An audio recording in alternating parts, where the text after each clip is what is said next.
रुक जाओ, तुम लोग नहीं जा सकते। जब समीर पीछे मुड़ता है तो देखता है उसका हाथ इंस्पेक्टर अजय ने पकड़ रखा था। अरे इंस्पेक्टर साहब, आप अभी हमें देर हो रही है, आपको जो भी बात करनी है फोन पर कर लीजिएगा, वरना हमारी ट्रेन छूट जाएगी, समीर ने कहा। लगता है समीर तुमने ठीक से सुना नहीं, मैंने क्या कहा? मैंने कहा तुम लोग कहीं नहीं जा सकते। क्या? सबने एक साथ हैरानी से कहा। समीर अपना बैग लेकर ट्रेन से नीचे उतर जाता है। कुछ ही देर में ट्रेन स्टेशन से चली जाती है। क्या आप हमें बता सकते हैं आपने हमें क्यों रोका है? आपके कारण हमारी ट्रेन छूट गई, तन्वी ने कहा। मिस तन्वी, शायद आप भूल रही हैं कि अभी यहाँ पर एक केस की तहकीकात चल रही है।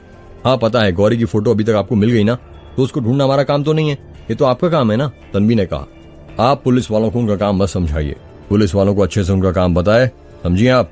अभी हमें सिर्फ गौरी की फोटो मिली है, गौरी नहीं। आप कहना क्या चाहते हैं? अनन्या ने कहा। मैं सिर्फ ये कहना चाहता हूँ कि जब तक गौरी नहीं मिल जाती आप लोग कहीं नहीं जा सकते। क्या? सबने एक साथ हैरानी से कहा। जी हाँ। आप ये कैसी बात कर रहे हैं? आपको पता भी है हमारे कितने काम पेंडिंग पड़े हुए हैं? अनन्या ने कहा। वो सब मुझे नहीं पता, बस मुझे पता है कि जब तक गौरी नहीं मिल जाती आप लोग कहीं नहीं जा सकते, क्योंकि गौरी के चक्कर में किसी का खून हुआ है, जिस कारण ये केस और भी कॉम्प्लिकेटेड हो गया है। अजय, तुम हमारी बचपन की दुश्मनी का बदला मेरे दोस्तों से क्यों ले रहे हो? रुद्र ने कहा। रुद्र, मैं कुछ बदला नहीं ले रहा हूँ, बस अपना काम कर रहा हूँ, समझे? ऐसे मेरे दोस्तों को परेशान करके। रुद्र, परेशान वही होते हैं जिन्होंने कोई गलत काम किया हो। यदि तुम्हारे दोस्तों ने कोई गलत काम नहीं किया है तो इन्हें परेशान होने की जरूरत ही नहीं है, समझे? मेरी समझ नहीं आता कि ये लोग केस सॉल्व करने तक क्यों नहीं रुक जाते, क्योंकि इस केस के अलावा भी बहुत सारे काम हैं, समीर ने कहा। अजय, तुम किस वजह से मेरे दोस्तों को रोक रहे हो? क्या सबूत है गौरी के गायब होने और भिखारी के खून के पीछे मेरे दोस्तों का हाथ है? रुद्र ने कहा। रुद्र, मेरे पास तुम्हारे दोस्तों के खिलाफ भले कोई सबूत नहीं हो, पर तुम्हारे खिलाफ जरूर सबूत है।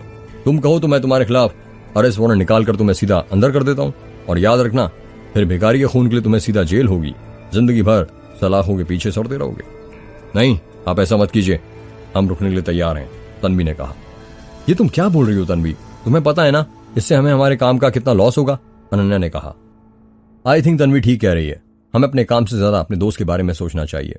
अगर हमारे यहाँ रुकने से रुद्र को जेल नहीं होती तो हम यहाँ पर रुकने के लिए तैयार हैं, समीर ने कहा। ये हुई ना बात। वो तो अच्छा हुआ कि गौरी के बारे में पूछताछ करने के लिए मैं यहाँ पर आ गया था, और वापस जाते वक्त पार्किंग में मैंने रुद्र की जिप्सी देख ली और यहाँ पर वापस चला आया, वरना तुम सब तो चिड़िया की तरह फुर्र हो जाते। याद रखना, गोंदिया छोड़ने की सोचना भी मत, वरना तुम्हारा ये दोस्त रुद्र सलाखों के पीछे होगा। इतना कहकर अजय वहां से चला जाता है। यार ये अजय बिना पता नहीं क्यों मेरे पीछे पड़ा है। सॉरी यार, मेरे कारण तुम लोग भी फंस गए, रुद्र ने कहा। यार इसमें सॉरी कहने वाली क्या बात है? यदि मुसीबत के वक्त दोस्त काम नहीं आएंगे तो कौन आएंगे? तू फिक्र मत कर, देखना एक गौरी जल्दी मिल जाएगी, समीर ने कहा। संतोष अपने कमरे में अंधेरे में बैठा हुआ था। कमरे की सारी लाइट उसने बंद कर दी थी। बिस्तर पर बैठे बैठे वो कुछ सोच रहा था। तभी उस कमरे में आयशा आ जाती है और लाइट जलाते हुए कहती है, क्या हुआ जी, आप ऐसे अकेले अंधेरे में क्यों बैठे हैं? संतोष आयशा की बातों का कुछ जवाब नहीं देता। आयशा अपने हाथों से संतोष को हिलाते हुए कहती है, ए जी, ए जी। आयशा की आवाज सुनकर संतोष घबराते हुए कहता है, हाँ हाँ क्या हुआ, आप ऐसे अंधेरे में क्यों बैठे हैं, और ये आपको इतना पसीना क्यों आ रहा है? आयशा ने संतोष के माथे पर का पसीना पोंछते हुए कहा, वो बस ऐसे ही। ए जी, पत्नी हूँ आपकी, बताइए ना क्या बात है जो आप इतना परेशान हो रहे हैं? कुछ भी तो नहीं, तभी आप ऐसे यहाँ पर अकेले अंधेरे में बैठे हुए हैं। वो आयशा, बात यह कि जो सुबह तुमने नारियल के टुकड़े दरवाजे पर देखे थे, उस नारियल की बलि मैंने दी थी। क्या? आयशा ने हैरानी के साथ कहा। हाँ, पर मैंने वो नारियल की बलि तालाब के पास दी थी। समझ नहीं आता कि वो नारियल के टुकड़े हमारे घर के दरवाजे के पास कैसे आ गए। पर आपने वो बलि दी ही क्यों थी? भूल गई हमने लड़के की चाहत में क्या क्या पाप किए थे? उसी बलि को हमारे सिर से हटाने के लिए मैंने वो बलि दी थी। आयशा को जवाब नहीं देती है। थोड़ी देर बाद वो कहती है, पर सुबह तो आप कह रहे थे कि वो नारियल के टुकड़े टाइगर उठाकर ले आया होगा। वो तो मैंने उस वक्त मामला ज्यादा न बढ़े इसलिए कह दिया था। तुम ही सोचो, टाइगर एक कुत्ता है और बुरी शक्तियां उन्हें नजर आ जाती हैं। टाइगर कैसे वो नारियल उठाकर ला सकता है? वो भी तो बुरी बला को टालने के लिए किया गया एक टोटका ही था। तो फिर किसने वो नारियल के टुकड़े हमारे दरवाजे पर लाकर रख दिए? आयशा ने डरते हुए कहा। पता नहीं आयशा, पर मुझे तो इसमें मेघ गांव की चुड़ैल का हाथ लगता है। पर वो ये सब कैसे कर सकती है? वो तो मेघ गांव में कैद है, भूल गए? आप पंडित सुशीलाचार्य ने खुद उन्हें कैद किया था उस दरवाजे के पीछे। यही तो मेरी समझ में नहीं आ रहा आयशा कि यदि वो चुड़ैल मेघ गांव के अंदर कैद है तो क्या उसके पास इतनी शक्तियां हैं कि वो बिना बाहर निकले ये सब कुछ कर रही है? सोचो, जिस दिन वो बाहर निकल गई तो क्या होगा? वो सबको मार देगी, अपना बदला लेकर रहेगी वो। आप शुभ शुभ बोलिए जी, ऐसा मत कहिए। रुद्र और उसके दोस्त लोग वापस घर पहुंच जाते हैं। जैसे रुद्र हवेली के पास जिप्सी रोकता है, रुद्र की माँ आयशा और संतोष को जिप्सी की आवाज आ जाती है और वो लोग हवेली के हॉल में आ जाते हैं। जब रुद्र की माँ ने रुद्र के दोस्तों को देखा तो वो हैरान हो जाती है और कहती है, अरे ये क्या बेटा, तुम्हारी ट्रेन छूट गई क्या? नहीं माँ, रुद्र ने कहा। फिर? आयशा ने कहा, वो इंस्पेक्टर अजय ने हमें जाने नहीं दिया। अनन्या ने कहा। पर क्यों? संतोष ने कहा। उसने कहा है कि जब तक केस की तहकीकात पूरी नहीं हो जाती और गौरी नहीं मिल जाती हम लोग कहीं नहीं जा सकते। समीर ने कहा। क्या? रुद्र की मां ने हैरानी के साथ कहा। हाँ मां, रुद्र ने कहा। पर इस केस से तुम लोगों को क्या लेना देना है? वो तुम्हें क्यों रोक रहा है? संतोष ने कहा। चाचा अजय को लगता है गौरी गायब होने के पीछे मेरे दोस्तों का हाथ है, रुद्र ने कहा। क्या? पर उसे ऐसा क्यों लगता है? संतोष ने कहा। वो क्या है ना अंकल, रुद्र और तन्वी कॉलेज में एक दूसरे से प्यार करते थे। पीयूष अपनी बात पूरी करता उससे पहले ही अर्जुन पीयूष की बात काट देता है। वो रुद्र, तन्वी, मैं, समीर और अनन्या हम सब रुद्र के बेस्ट फ्रेंड है ना, इसलिए उसे लगता है कि गौरी को गायब करने के पीछे हमारा हाथ है। वही तो मैं पूछ रहा हूँ कि उसे ऐसा क्यों लगता है। पता नहीं अंकल, ये तो सिर्फ उसे पता है, समीर ने कहा। चाचा मुझे पता है, वो बस बचपन का बदला ले रहा है। बचपन का बदला मतलब? कैसा बदला? संतोष ने कहा।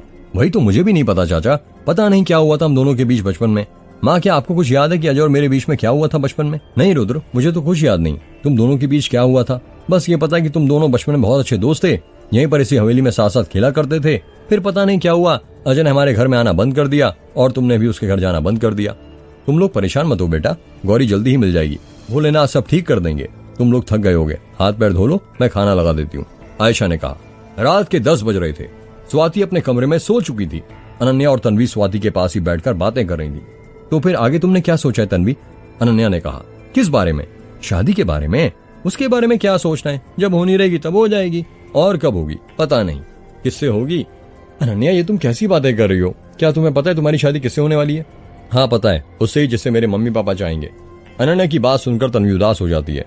अनन्या समझ जाती है कि तन्वी क्यों उदास हो गई है। सॉरी तन्वी, मैं भूल गई थी, तुम्हारे मम्मी पापा अब इस दुनिया में नहीं है।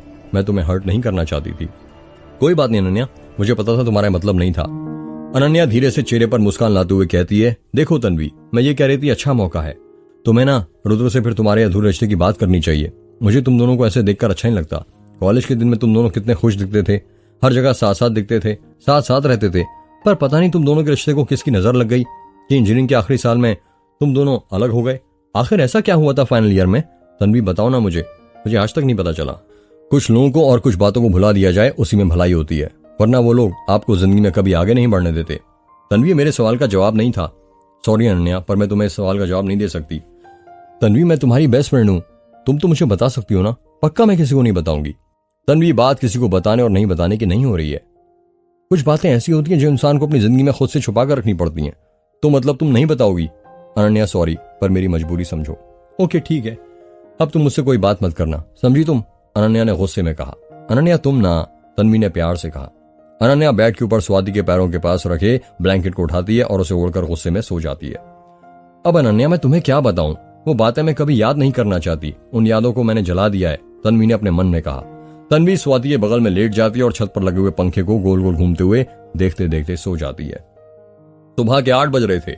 जब तन्वी की नींद खुलती है तो वो देखती है उसके बगल में स्वाति तो सो रही थी, पर अनन्या उसे नहीं दिख रही थी। उसे लगता है कि वो फ्रेश होने गई होगी। जब आधा घंटा बीत जाता है और अनन्या बाथरूम से बाहर नहीं आती तो तन्वी को उसकी फिक्र होने लगती है। तन्वी बिस्तर पर से उठती है और वॉशरूम का गेट खटखटाती है। जब वो वॉशरूम का गेट खटखटाती है तो देखती है कि वॉशरूम का गेट पहले से ही खुला हुआ था। तन्वी अंदर जाती है और देखती है कि वॉशरूम के अंदर अनन्या नहीं थी। तन्वी को लगता है कि अनन्या शायद नीचे हॉल में होगी, उससे नाराज होकर वहां पर बैठी होगी। जब तन्वी नीचे जाती है तो अनन्या उसे हॉल में भी नहीं दिखती। हॉल से तन्वी रसोई घर में जाती है, पर रसोई घर के अंदर भी अनन्या नहीं थी। रसोई घर से तन्वी जब हवेली के गेट पर पहुंचती है तो देखती है कि बाहर ही आंगन में राम काका झाड़ू लगा रहे थे। तन्वी उनसे पूछती है, राम काका आपने अनन्या को देखा क्या? नहीं बेटा, मैंने तो नहीं देखा, राम काका ने जवाब दिया। राम काका की बात सुनकर तन्वी परेशान हो जाती है। तन्वी को यूं परेशान होते हुए देख राम काका तन्वी से पूछते हैं, क्या हुआ बेटा, कुछ हुआ है क्या? बड़ी परेशान लग रही हो। नहीं राम काका, वो बस। तन्वी राम काका की बात का पूरा जवाब नहीं देती और भागते हुए हवेली के अंदर जाने लगती है। जब तन्वी हवेली के अंदर पहुंचती है तो वहीं पर आयशा और रुद्र की मां बैठी हुई थी। तन्वी भागते हुए सीढ़ियां चढ़ने लगती है।